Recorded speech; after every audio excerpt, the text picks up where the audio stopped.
사도행전 14장 1절에서 7절까지의 말씀을 제가 읽을 때에 함께 하나님의 음성을 들으실 수 있기를 바랍니다. 이에 이고니온에서 두 사도가 함께 유대인의 회당에 들어가 말하니 유대와 헬라의 허다한 무리가 믿더라. 그러나 순종하지 아니하는 유대인들이 이방인들의 마음을 선동하여 형제들에게 악감을 품게 하거늘 두 사도가 오래 있어 주를 힘입어 담대히 말하니 주께서 그들의 손으로 표적과 기사를 행하게 하여 주사 자기 은혜의 말씀을 증언하시니 그 시내의 무리가 나뉘어 유대인을 따르는 자도 있고 두 사도를 따르는 자도 있는지라. 이방인과 유대인과 그 관리들이 두 사도를 모욕하며 돌로 치려고 달려드니 그들이 알고 도망하여 루가오니아의 두 성 루스드라와 더베와 그 근방으로 가서 거기서 복음을 전하니라. 아멘.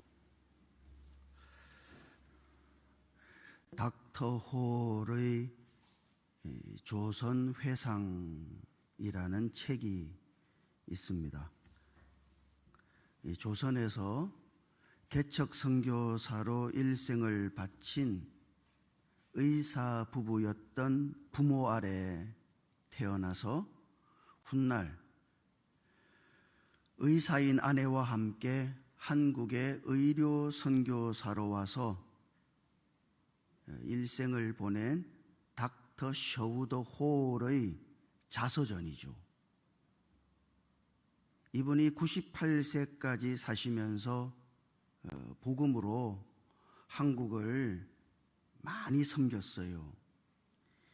이분 때문에 우리나라에 최초로 결핵 요양소가 세워졌고 1932년에는 남대문을 그린 우리나라 최초의 크리스마스 실이 발행되었습니다.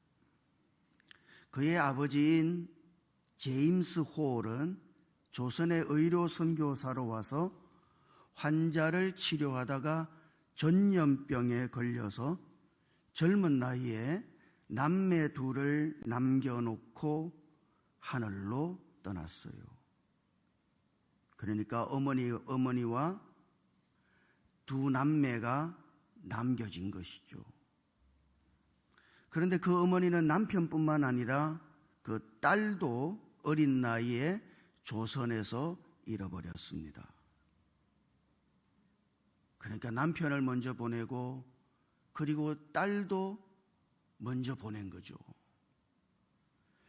그러나 절망하지 않았어요. 남편을 먼저 천국으로 보낸 후에 이 닥터 셔우더 홀의 어머니, 홀로 남겨진 어머니는 우리나라에 홀 기념병원을 세워서 조선 사람들을 돌보기 시작했습니다.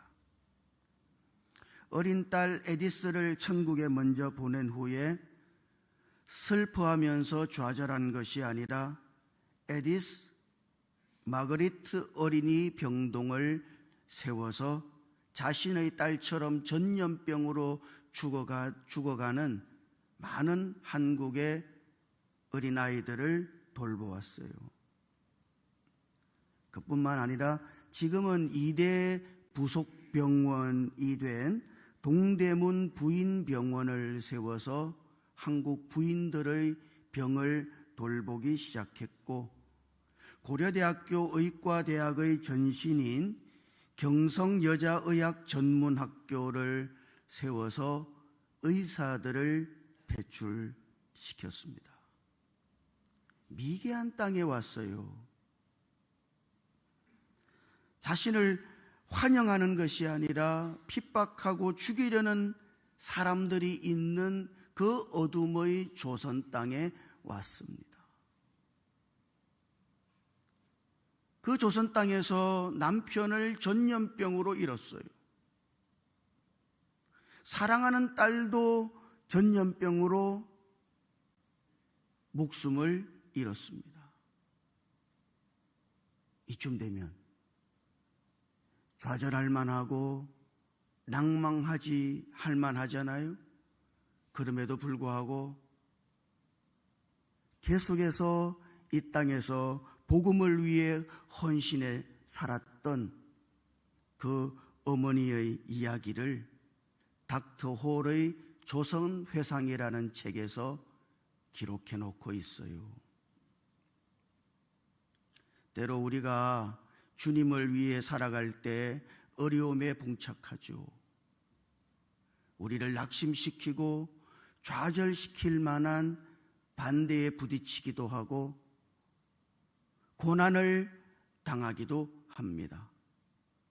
그러나 오늘 이 닥터 셔우드 홀의 어머니, 그 어려움과 고난에도 불구하고 계속해서 사명을 위해서 전진해 갔던 것이죠. 오늘 우리는 하나님의 선교를 위해서 바나바와 바울이 안디옥 교회를 통해서 파송을 받고 이 두 선교사가 구브로와 밤빌리아, 버가를 거쳐서 비시디아 안디옥에 복음을 전하고 그리고 이고니온이라는 곳에까지 가서 복음을 전했다고 하는 사실을 볼 수 있습니다. 이고니온은 지금으로 말하자면 터키의 코냐라는 도시예요. 그 당시도 아주 대단히 큰 도시죠. 이 이고니온에서 복음을 전하는데 바나바와 바울이 복음을 전할 때 극명한 두 가지 반응이 나왔습니다. 1절과 2절을 읽어보면 아시겠습니다만 바나바와 바울을 통해 복음을 들은 허다한 무리가 예수를 믿게 되었다.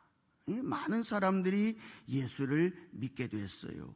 그러나 똑같은 복음을 들었지만 전혀 다른 반응, 부정적인 반응을 보이는 사람들도 있었습니다.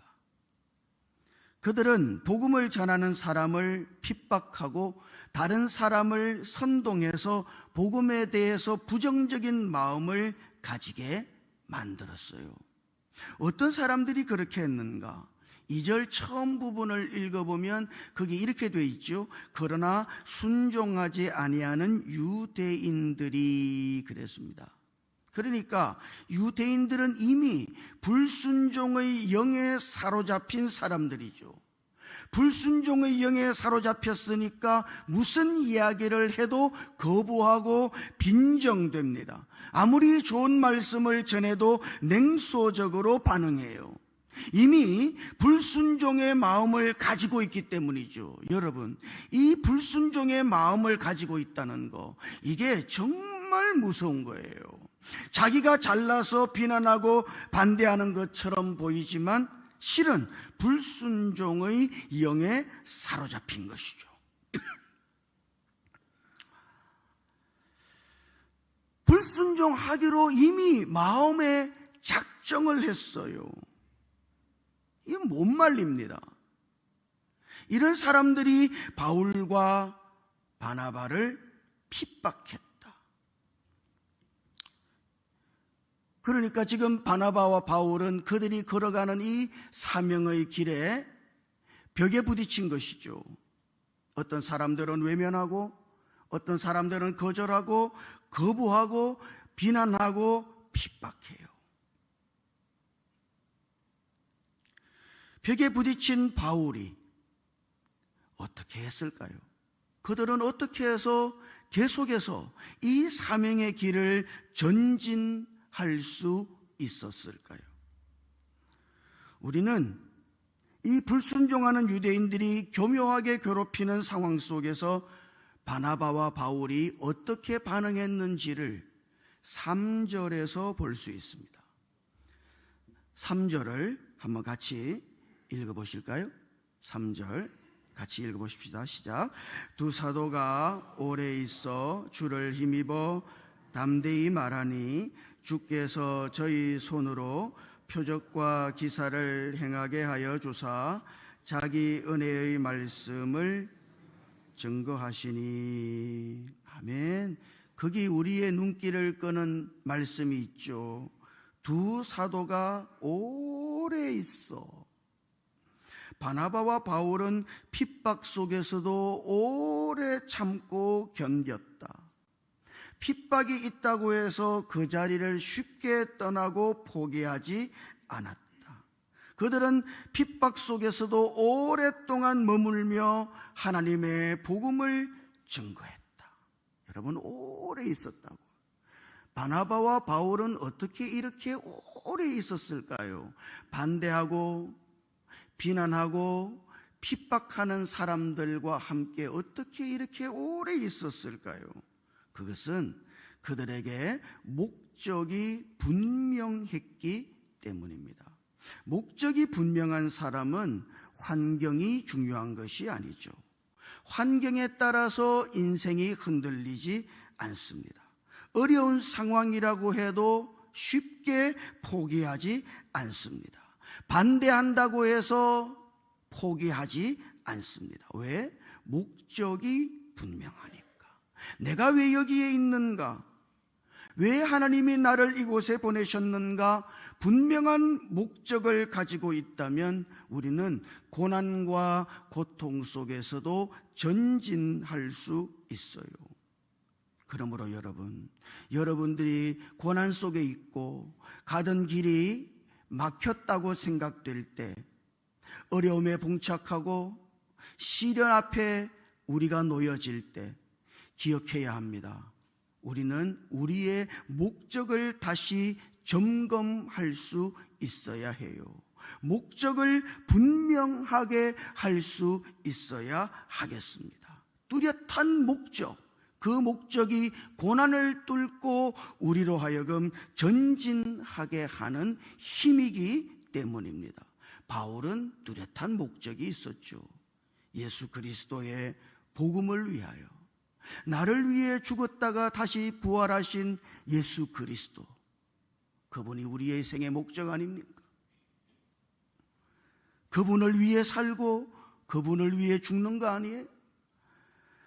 삶의 분명한 목적을 붙잡을 때 우리는 고난을 뚫고 전진해 나갈 수 있습니다. 사랑하는 성도 여러분, 여러분 앞에 시련과 고난이 여러분의 앞길을 막을 때 여러분의 삶의 목적을 돌아보십시오. 나는 왜 존재하는가? 나는 왜 여기에 있는가? 나는 왜 이것을 하려고 하는가? 여러분의 목적을 돌아보고 분명한 목적을 붙잡고 고난 속에서도 전진해 나갈 수 있기를 주님 이름으로 축복합니다.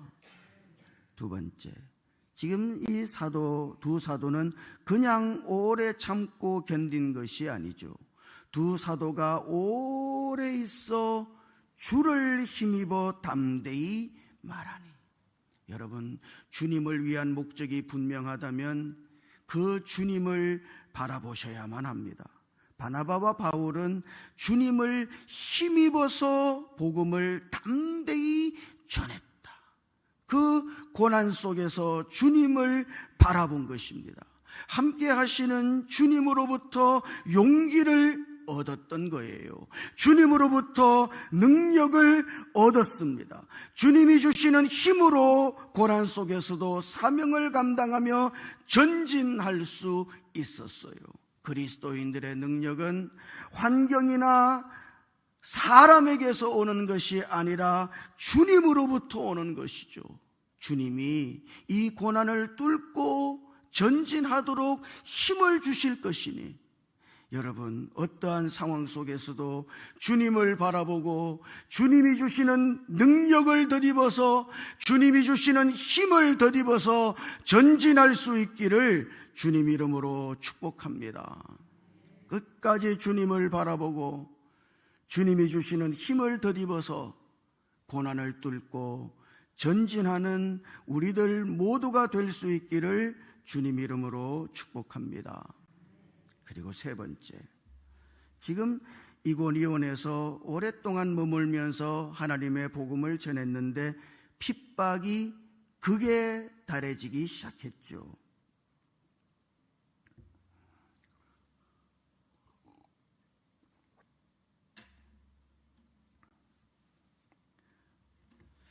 결국 이고니온에서 죽이려고 달려드는 반대하는 무리들에게 밀려서 바나바와 바울은 루스드라와 더베라고 하는 지역으로 떠나게 되었습니다. 결과적으로 그 핍박이 새로운 지역을 향한 선교의 기회와 동기를 제공한 것이죠. 여러분, 여기 고난이 복음을 확산시키는 촉매제가 되었다. 처음에 바울과 바나바가 파송을 받았던 안디옥에 복음이 전해지게 된 것도 예루살렘에 일어난 핍박 때문에 도망한 사람들에 의해서 안디옥에까지 복음이 전해지게 되었거든요. 그 박해가 복음을 전하는 촉매제가 된 것입니다.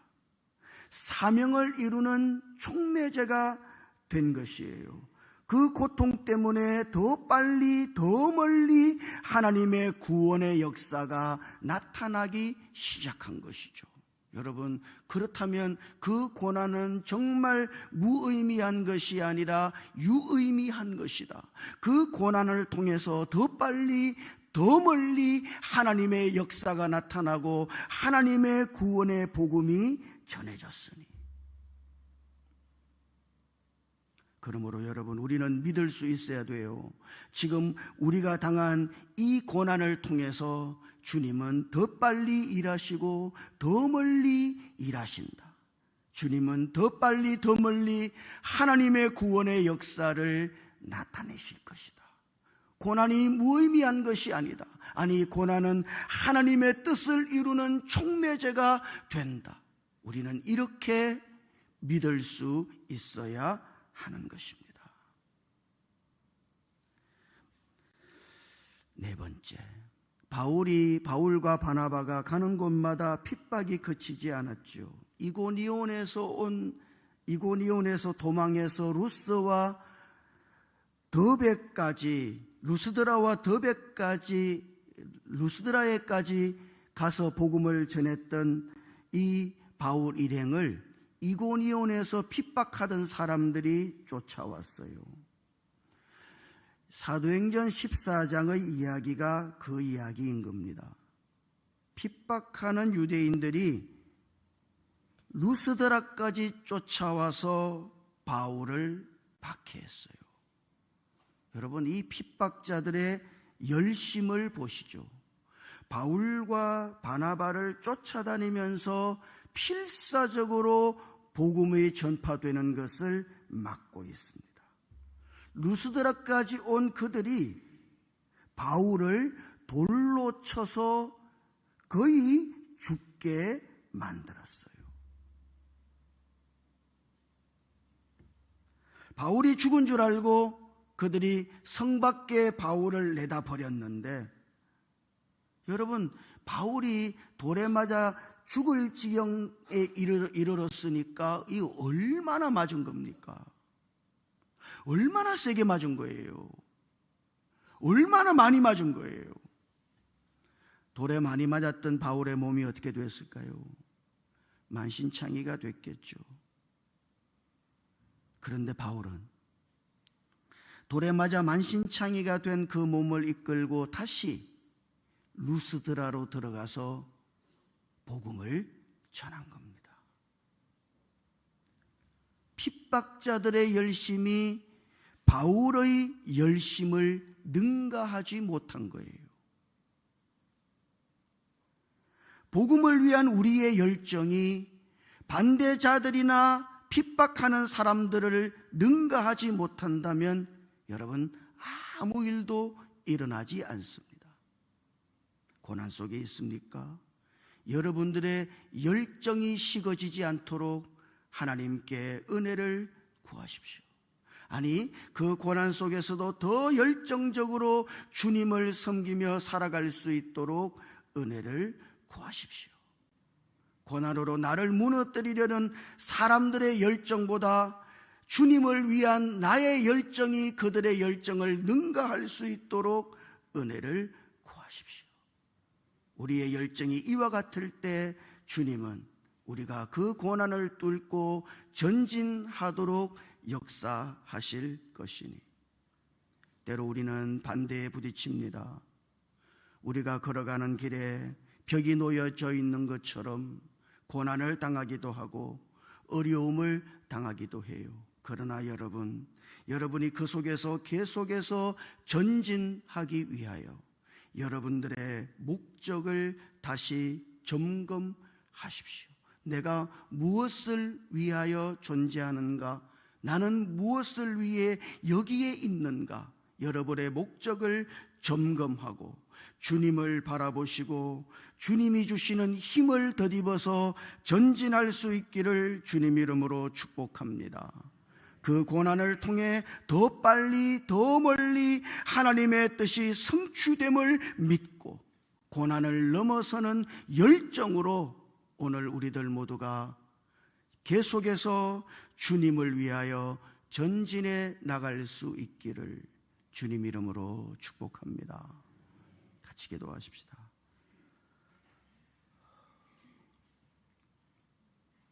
주님, 때로 우리가 걸어가는 사명의 길에 반대에 부딪히고 고난을 당하고 우리를 좌절시킬 만한 일들을 만날 때 그 고난 속에서 우리가 계속해서 전진해 갈 수 있도록 우리에게 은혜를 베풀어 주시옵소서.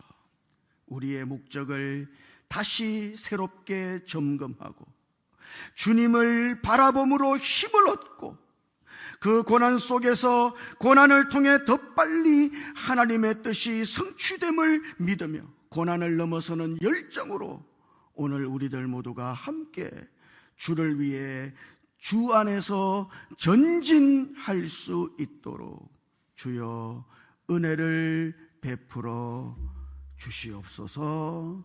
우리 주님 예수님 이름으로 기도드립니다. 아멘.